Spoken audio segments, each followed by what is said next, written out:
शेतकरी मित्रांनो नमस्कार. शेतकरी मित्रांनो, यशोगाथा या कार्यक्रमात आज आपण एका वेगळ्या पिकाविषयीची माहिती समजून घेणार आहोत. तुम्हाला हे फळ बघितल्यानंतर लक्षात आलं असेल, तर अंजीर शेती या शेतीबद्दलची माहिती आज आपण थोडी समजून घेऊयात. कारण या पिकातून खूप चांगल्या प्रकारचं उत्पादन इथं तरुण शेतकरी आहेत तर हे मिळवत आहेत. म्हणजे की जर आपण या पिकाकडे थोडंफार जर लक्ष दिलं तर एकरी 10 लाखाचं उत्पादन तिसऱ्या वर्षी किंवा तिसऱ्या बहाराला मिळू शकतं, असं या तरुण मित्रांचं म्हणणं आहे. तर मित्रांनो, हे अंजीर याला फवारण्या फार कमी लागतात, महत्त्वाचं पाणी फार कमी लागतं. आणि या झाडाचं जर आपण लागवड पद्धती जर बघितली तर 15 बाय 15 वरती याची लागवड केलेली आहे. आणि हा खोर परिसर म्हणजे आज आपण दौंड या परिसरामध्ये आलोय. या गावामध्ये जवळजवळ 500 एकर अंजिराची शेती आहे. आणि प्रत्येक जसं आपण वेगवेगळ्या भागामध्ये जातो महाराष्ट्रात, तसं आता सोलापूर भागामध्ये, बारामती, पुणे भागामध्ये जसं ऊसाचं क्षेत्र आहे, तसं या खोर भागामध्ये ज्यावेळेस मी यायला निघालो त्यावेळेस प्रत्येकाच्या घरापुढं एक 50, 100, 200, 500 अशी झाडं आहेत. म्हणजे की अंजिराची मूळ शेती यांची खूप परंपरागत आहे.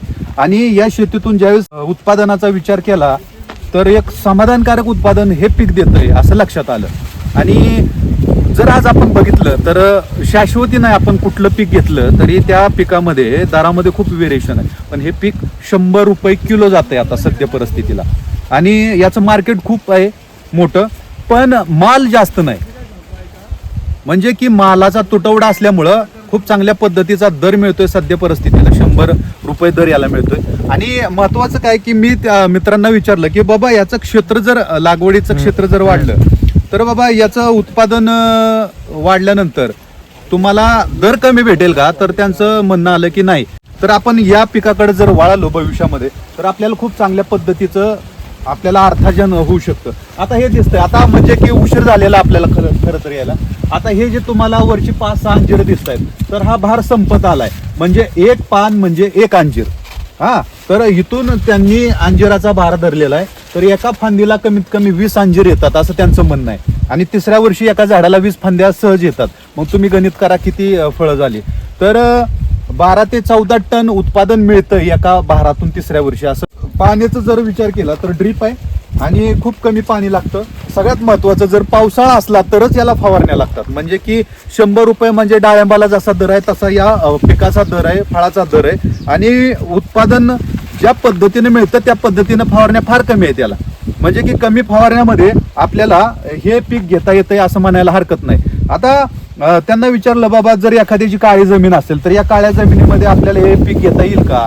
किंवा या काळ्या जमिनीमध्ये पाणी जर धरून ठेवलं तर हे झाड वाढेल का? तर त्यांचं मत असं आलं की जर निव्वळ काळी जमीन असेल तर यामध्ये की पाणी साठवून देऊ नका, पाण्याचा निचरा झाला पाहिजे, तर तुम्हाला या मध्ये पण काही अडचण येणार नाही. तर काळ्या जमिनीमध्ये तर फार कमी पाण्यावरती हे पीक येणार आहे. म्हणजे जर एखाद्या शेतकऱ्याची जमीन काळी आहे आणि पाणी कमी असेल तर त्यांनी या मित्रांचा अनुभव घेऊन खोर परिसरामध्ये येऊन भेटून तर तुम्ही अंजीर शेतीकडे नक्की वळू शकता.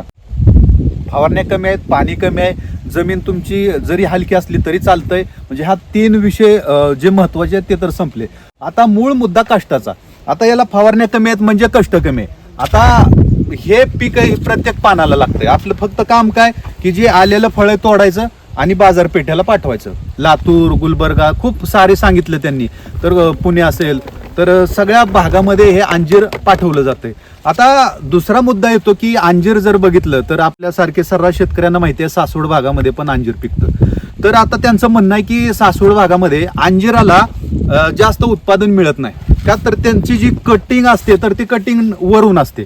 का तर ते वरची जेवढी फळं होतील तेवढी मोठ्या आकाराची होतील, म्हणजे उत्पादन ते त्या पद्धतीने घेतात. परंतु खोर परिसरामधले हे जे शेतकरी आहेत तर त्यांची कटिंग इथून आहे बघा. तर इथून कटिंग केल्यानंतर जो काय फुटवा फुटेल प्रत्येक पानाच्या नंतर याला एक अंजीर भेटत असते. म्हणजे की उत्पादन वाढतंय आणि 100 रुपये किलोनं दर मिळतो. याची प्रतवारी पण केली जाते. म्हणजे की जसं ए ग्रेड, बी ग्रेड आणि सी ग्रेड आहे. परंतु तुम्ही बघताय माझ्या हातामध्ये तर हे ए ग्रेडचा माल आहे. आणि जास्त काय याला म्हणजे की खत व्यवस्थापन करण्याची गरज नाही. शेणखत जर तुमच्याकडे मुबलक असेल, शेणखत टाकणे आणि जी काय मायक्रो न्यूट्रंट असतात आपण जशी इतर पिकांना देतो त्या पद्धतीनं जर दिली तर आपल्याला हे खूप चांगल्या प्रकारचं पीक निवडून खूप चांगल्या प्रकारचं उत्पादन घेऊ शकतो आपण. म्हणजे की खरं तर विचार करण्याची वेळ आहे. आणि इतर बाजारपेठात जर बघितल्या टोमॅटो असेल, काकडी असेल, भेंडी असेल, आपण ही पिकं निवडत असतो आणि यातून आपल्याला शाश्वत दर भेटत नाही. प्रत्येक वेळेस आपल्याला दर कमी भेटतो, कधी कधी माल ओतून देताना आपण मार्केटमध्ये चित्र बघतो. तर या गोष्टी खूप अवघड आहेत.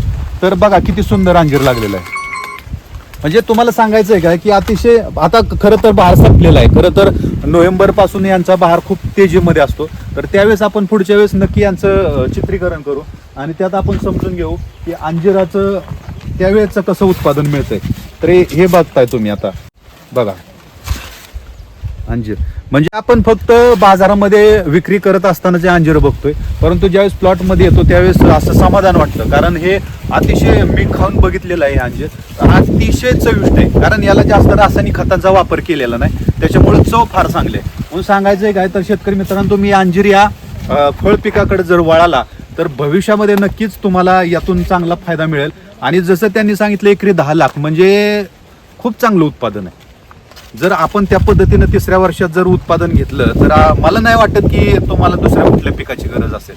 तर खूप चांगलं पीक आहे. तर महाराष्ट्रामध्ये संपूर्ण जर भौगोलिक दृष्टिकोन जर बघितला तर काळी जमीन यामध्ये पण चालतंय, हलक्या जमिनीत पण चालतंय आणि मुरमाड जमिनीत पण चालतंय. तर विचार नक्की करा. आणि जर तुम्हाला ही माहिती आवडली तर हा व्हिडिओ इतर शेतकऱ्यांपर्यंत नक्की पोहोचवा. आज आपण आलोय दौंड या परिसरामध्ये, खोर या गावामध्ये, आणि तिथला हा व्हिडिओ आहे. जर माहिती आवडली असेल तर या चॅनलला नक्की सबस्क्राईब करा, लाईक करा आणि हा व्हिडिओ इतर शेतकऱ्यापर्यंत नक्की पोहोचवा. भेटूयात पुढील व्हिडिओमध्ये. नमस्कार.